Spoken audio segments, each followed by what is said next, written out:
மதுரை மீனாட்சி பார்வதி அம்மா civil criminal சார்ஜாலியா இருக்கிறவன் மதமா இருக்கிறவன் கணக்கு நீ கிடைச்சார் ஆட்டோமேட்டிக்க தோண்டி கணக்கு எடுக்கல 13 செயலர் 13 கம்பி ஓட்டு மிதி ஒரு மிதி மிதிச்சே உள்ள தள்ளிடுவார். ஐயா தான் தள்ளுவார்னா கடவுள் தான் தள்ளுவார். அப்ப பூமி செல்லோட்டமா கணக்கும் 13 கணக்குல செயலர்ல அப்படியே ஒதுக்குவார். ஒதுக்கி ஒதுக்கி ஒதுக்கி ஒதுக்கி உள்ள தள்ளுவார். அதுக்குள்ள விவசாயம் தான் பண்ணணும். ஆணு பெண்ணு சேட்டை 90% ஆணு 10% பெண்ணு எல்லாம் விவசாயம் பண்ணணும். விவசாயம் தெரியணும்ல, விவசாயம் தெரியணும்னா ஓட்டு மிதி ஒரு மிதி மிதிச்சே தள்ளுவார். ஓடா உள்ள ஓடா, ஜாதி ஜாதி மதம் மதம் எல்லாம் ஓடா உள்ள ஓடா, ஓட்டு மிதி இல்லை.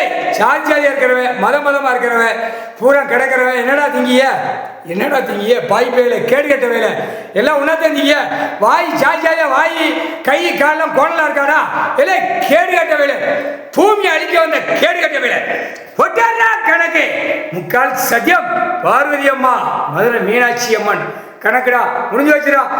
விவசாயம் கொடுப்பார், விவசாயம் மிச்சதெல்லாம் ஒதுக்கிடுவார். ஐயா ஒதுக்கி சிவலிங்கம் கொடி பறக்கும். புரியுதா?